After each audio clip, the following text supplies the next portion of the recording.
नमस्कार। तो दोस्तों, आज की इस वीडियो में हम विराम चिन्ह के बारे में बात करेंगे, विराम चिन्ह के बारे में डिस्कशन करेंगे। तो दोस्तों, आप सबको पता है विराम चिन्ह क्या है।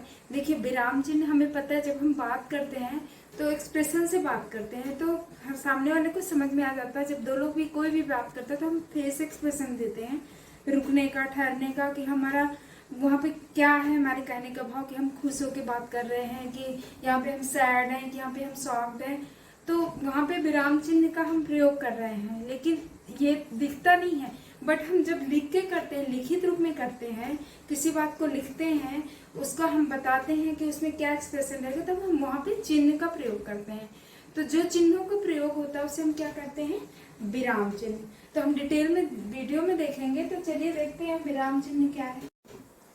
तो देखिए, विराम चिन्ह क्या है। विराम चिन्ह, विराम, विराम शब्द का अर्थ होता है, विराम शब्द का अर्थ, विराम शब्द का अर्थ क्या होता है, रुकना या ठहरना। ठीक है, तो विराम शब्द का क्या मीनिंग हुआ, रुकना या ठहरना, स्टॉप। अब हमें ये देखना है चिन्ह में, चिन्ह के कई प्रकार है, हमें चिन्ह में ये देखना है कि स्टॉप तो होना है, लेकिन कैसे, तो चिन्ह के अकॉर्डिंग रहता है। चलिए हम देखते हैं, चिन्ह के प्रकार देखते हैं। ठीक है, तो चिन्ह के प्रकार तो 12 हैं, 14 हैं, बट हम जो चिन्ह यूज करते हैं उसमें से 6 या 8 चिन्ह जो है मोस्टली हम यूज करते हैं। तो मैं आपको चिन्ह के प्रकार बता रही हूँ। देखिए, वीडियो बड़ी बनेगी, मैं अभी आपके चिन्ह के सिर्फ 6 टॉपिक ले रही हूँ, 6 प्रकार, उसका डिटेल में बताऊंगी, फिर मैं नेक्स्ट वीडियो में बताऊंगी। तो चिन्ह के प्रकार कौन कौन से हैं। चिन्ह के प्रकार हैं, अल्प विराम है। देखिए, पहला है अल्प विराम, ये चिन्ह कॉमा। ठीक है, दूसरा है अर्ध विराम,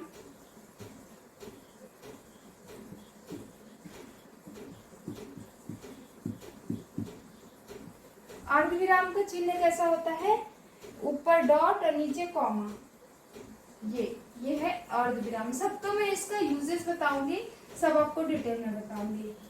तीसरा है, देखिए, पहला अल्प विराम हो गया, दूसरा अर्धविराम हो गया, तीसरा हम अपूर्ण विराम भी कर सकते हैं, प्रश्नवाचक भी कर सकते हैं, कुछ भी। तीसरा मैं इसमें बता रही हूँ अपूर्ण विराम। अपूर्ण विराम, अपूर्ण विराम का मार्क कैसा होता है, देखिए, पता होगा आपको, अतः, जो अतः में लगता है ना, ये अपूर्ण विराम होता है। मैं डिटेल में आपको एग्जांपल देके बताऊंगी। और चौथा है, क्या कर दूंगा, प्रश्नवाचक, प्रश्नवाचक बहुत है, मैं आपको डिटेल से नहीं बता रही, जिसके ज्यादा यूजेस हैं मैं ये बता रही हूँ। ठीक है, और फिफ्थ कर लेती हूँ मैं, सबसे ज्यादा यूज होने वाला पूर्ण विराम, या जिसको आप बोलते हैं फुल स्टॉप। ठीक है, तो अभी हम 5 का ही डिस्कस करेंगे, उसके बाद मैं नेक्स्ट वीडियो में करूंगी। तो ये देख लिया आपने कौन कौन से चिन्ह का, 5 चिन्हों का भी हम डिटेल देखेंगे, अल्प विराम, अर्ध विराम, अपूर्ण विराम, प्रश्नवाचक एंड पूर्ण विराम। तो देखिए, पहला है अल्प विराम। अल्प विराम का यूज, उपयोग कब होता है, वाक्य के भीतर एक ही प्रकार के शब्दों को अलग करने में। जैसे एग्जाम्पल है, राम ने अमरूद, केले, आम खरीदे। तो यहाँ पे क्या हुआ है, अल्प विराम, कॉमा। मतलब इसका मतलब है, जैसे हम बिना चिन्ह के अगर मैं बोलूं राम ने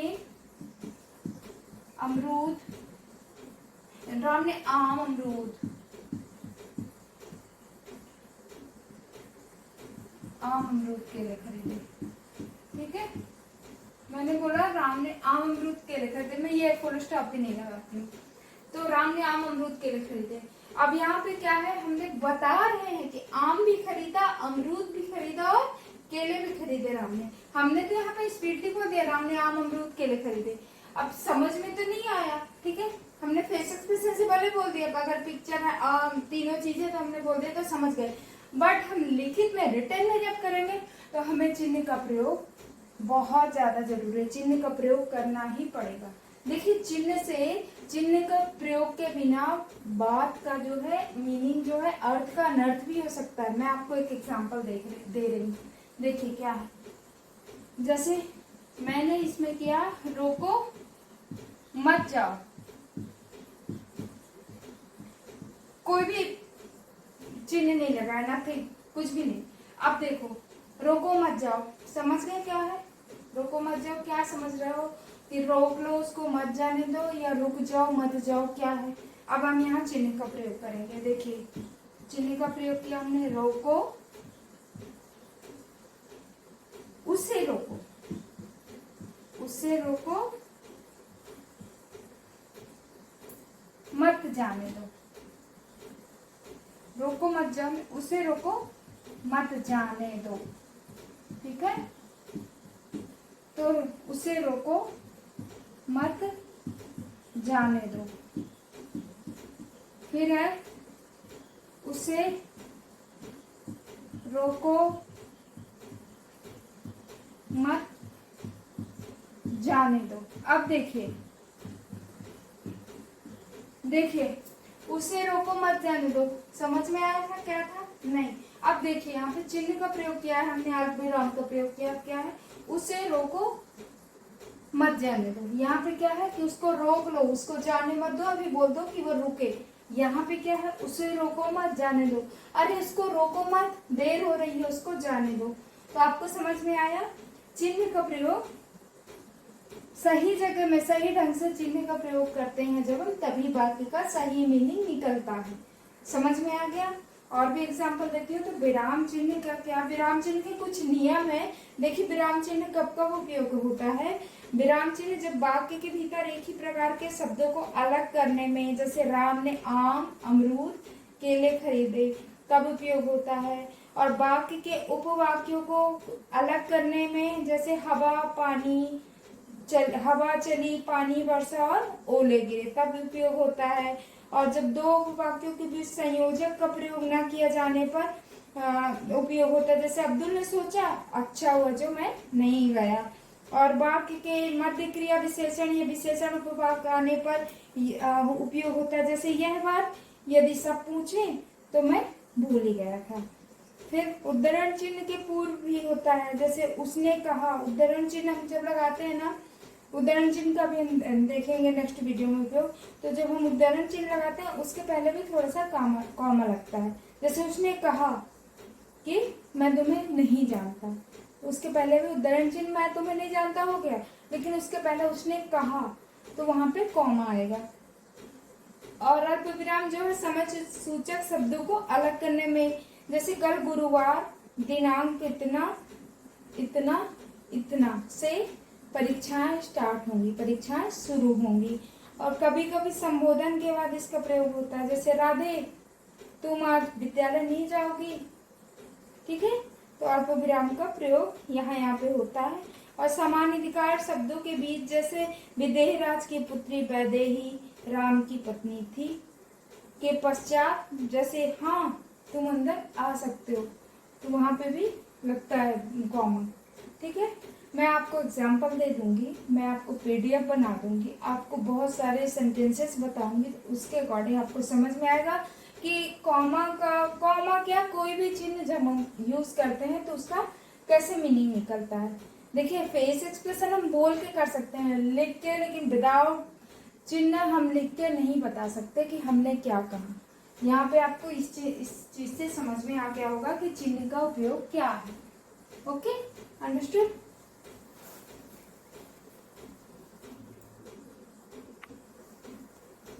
तो देखिए दूसरा है अर्धविराम। अर्धविराम का मतलब क्या है? जब इसका चिन्ह का प्रयोग होता है जब एक ही प्रधान उपवाक्य पर अनेक आश्रित उपवाक्य हो। क्या हो? जब एक ही प्रधान उपवाक्य पर अनेक आश्रित उपवाक्य हो, तब क्या होता है? अर्धविराम का चिन्ह। अर्धविराम का चिन्ह ऊपर डॉट, नीचे कॉमा, तब ये चिन्ह का प्रयोग होता है। जैसे क्या है? उदाहरण देखिए, सूर्योदय हुआ, अंधकार दूर हुआ, पक्षी चहचहाने लगे और मैं भ्रमण को चल पड़ा। हम बता रहे हैं कि पहले सवेरा हुआ, थोड़ा सा उजाला हुआ और पक्षी भी चहचहाए और मैं वॉक के लिए, भ्रमण के लिए चल पड़ा। ठीक है। तो अर्ध विराम के भी कुछ नियम है। अर्ध विराम विराम चिन्ह कब, जैसे वाक्य के ऐसे उपवाक्यों को अलग करने में जिनके भीतर क्या हो, अल्प विराम या अल्प विरामों का प्रयोग हुआ हो। जैसे क्या बोल सकते हैं, ध्रुव सामनी में एक और ध्रुव सामनी हो जाए, मंदाकिनी कोमा आदि स्त्री पात्र है। दूसरी ओर क्या, रामगुप्त चंद्रगुप्त शिखर स्वामी आदि क्या है, पुरुष पात्र है। और जब एक ही प्रधान पर उपवाक्य में अनेक आश्रित उपवाक्य हो तो वहां क्या होता है, अर्ध विराम चिन्ह होता है। ठीक है। मिश्र तथा संयुक्त वाक्य में विपरीत अर्थ प्रकट करने या विरोध पूर्ण कथन प्रकट करने वाले उपवाक्यों के बीच में है। जैसे क्या बोलेंगे, उदाहरण के लिए, जो पेड़ों को पत्थर मारते हैं, जो पेड़ों को पत्थर मारते हैं वो उन्हें फल देते हैं। ठीक है। अब हम इसके बाद करेंगे अपूर्ण विराम। अपूर्ण विराम क्या है, देखिए अब देखिए तीसरा क्या है, अपूर्ण विराम। अपूर्ण विराम क्या है, समानाधिकरण उपवाक्यों के बीच जब कोई संयोजक चिन्ह ना हो तब वहां क्या होता है, अपूर्ण विराम का चिन्ह का प्रयोग होता है। जैसे छोटा सवाल बड़ा सवाल, जैसे लगाते हैं ना, मैं वहां नहीं जा पाऊंगा अतः मुझे माफ करना, अतः मुझे माफ करना, कौन सा चिन्ह है, अपूर्ण विराम है। ठीक है। तो अपूर्ण विराम जो है, इंग्लिश में जो अपना कॉलम है ना शब्द, उसका हिंदी का कॉलम जो होता है उसका हिंदी रूपांतरण है अपूर्ण विराम। उसको हिंदी में अपूर्ण विराम कहते हैं, जो अंग्रेजी का कॉलम होता है। अपूर्ण विराम चिन्ह विसर्ग की तरह ही होते हैं, विसर्ग के जैसे बिंदु होते हैं वैसे ही। और इसको क्या किसी शीर्षक या उसके आगे लगाए स्पष्ट करने में होता है। जैसे मान लीजिए हम बोलते हैं, कोई भी टाइटल लिखे, जैसे हम हिंदी का लिखेंगे विज्ञान वरदान या अभिशाप, तो हम ये चिन्ह लगाते हैं ना, ये होता है अपूर्ण विराम का। किसमें, किसी भी कोई भी टाइटल लिखते हैं ना, हिंदी का शीर्षक लिखते हैं तब उपयोग होता है। ठीक है। ये हो गया अपूर्ण विराम। अब चौथा देखते हैं हम, देखिए चौथा है प्रश्नवाचक चिन्ह। प्रश्नवाचक चिन्ह जिसको क्या बोलते हैं इंग्लिश में, क्वेश्चन मार्क। सभी को पता है और इसके यूजेस भी पता है आप सबको, ही सबसे इजी है। तो क्या है इसका, हम क्या बोलेंगे, रूल्स क्या है इसके। प्रश्नवाचक चिन्ह कब लगता है, जिन वाक्यों में प्रश्नात्मक का भाव हो, है ना, क्वेश्चन जिसमें हम आस्क का हो, तो क्या बोलते हैं उसको, प्रश्नवाचक चिन्ह। तो जब हम किसी से सवाल करते हैं, प्रश्न पूछते हैं, वहां पे हम प्रश्नवाचक चिन्ह। तो इसके पे बहुत एग्जाम्पल, जैसे क्या तुम जाओगे, क्या तुम सो रहे हो, क्या तुम खाना खा रहे हो, क्या तुम्हें ये अच्छा लग रहा है, तो ये क्या है, प्रश्नवाचक चिन्ह है। प्रश्नवाचक चिन्ह का आपको बहुत ईजी है, बहुत सारे पता है। प्रश्नवाचक चिन्ह क्या होता है, सीधे वाले प्रश्नवाचक वाक्यों के अंत में लगता है, आपको पता है। और अप्रत्यक्ष कथन वालों में नहीं, क्योंकि उनमें उत्तर की अपेक्षा नहीं रहती, तो उसमें नहीं लगता है। जैसे मैं ये नहीं जानता कि मैं क्या चाहता हूँ, तो यहाँ पे नहीं लगता। क्या बीच में आ गया तो वहां पे नहीं लगता। जब वाक्य का क्या होता है, जब प्रश्नवाचक चिन्ह कब अंत में ही लगता है, जब सीधे वाले प्रश्नवाचक में तब लगता है। और अगर बीच में क्या आता है तो उसमें नहीं लगता। जैसे अगर बोला मैंने कि मैं ये नहीं जानता कि मैं क्या चाहता हूँ, तो लास्ट में फुल स्टॉप ही होगा। जैसे देखिए मैं बोल रही हूँ, मैंने पूछा तुम, देखिए सीधा जब होता है तुम, बीच में दोनों में क्या है, लेकिन तुम क्या चाहते हो, मैंने बोला तुम क्या चाहते हो, यहाँ पे आएगा क्वेश्चन मार्क। ठीक है। अगर मैं बोलती मैं नहीं जानता, मैं नहीं जानता कि मैं क्या चाहता हूँ, देखिए यहाँ पे प्रश्नवाचक नहीं आएगा, यहाँ पे फुल स्टॉप होगा। समझ में आ गया। तो जब सीधा अर्थ हो, सीधा तुम क्या चाहते हो, तब होता है प्रश्नवाचक। मैं नहीं जानता कि मैं क्या चाहता हूँ, तो यहाँ पे फुल स्टॉप होगा, यहाँ पे प्रश्नवाचक नहीं आएगा। समझ में आ गया कि जब प्रश्नवाचक चिन्ह सीधे वाले प्रश्नवाचक वाक्यों के अंत में ही लगता है। समझ गए। नेक्स्ट है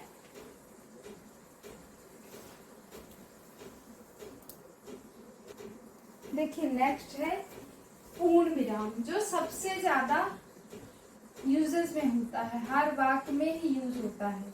तो पूर्ण विराम इसका मतलब है, अंग्रेजी में इसको इंग्लिश में क्या बोलते हैं, फुल स्टॉप।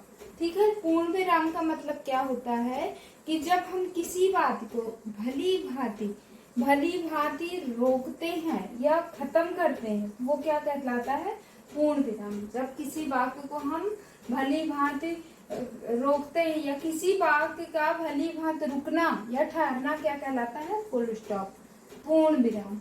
ठीक है ना। तो इसके भी यूजेस हैं, जैसे प्रश्न और विस्मयबोधक वाक्यों को छोड़कर सभी सरल संयुक्त और मिश्र वाक्यों के अंत में लगता है। प्रश्नवाचक में नहीं लगता, क्वेश्चन मार्क लगता है, आपको पता है, इसमें फुल स्टॉप नहीं लगता। और जो है विस्मयादिबोधक वाक्यों को, उसमें भी नहीं लगता। अभी विस्मयादिबोधक चिन्ह आप नेक्स्ट वीडियो में मैं पढ़ाऊंगी। तो इन दोनों में बस फुल स्टॉप नहीं लगता, बाकी सभी प्रकार के वाक्यों में जो है पूर्ण विराम लगता है। देखिए पूर्ण विराम को तो आपको क्या एग्जांपल पता है, कुछ भी, मेरा नाम सीता है, मेरा नाम सीता है, फुल स्टॉप। ठीक है। राम श्याम, देखिए कॉमा लग रहा है ना, राम श्याम रामू और राघव कल घूमने जाएंगे, फुल स्टॉप। क्या राहुल सो रहा है। आपको आज की वीडियो कैसी लगी कमेंट्स करके जरूर बताना।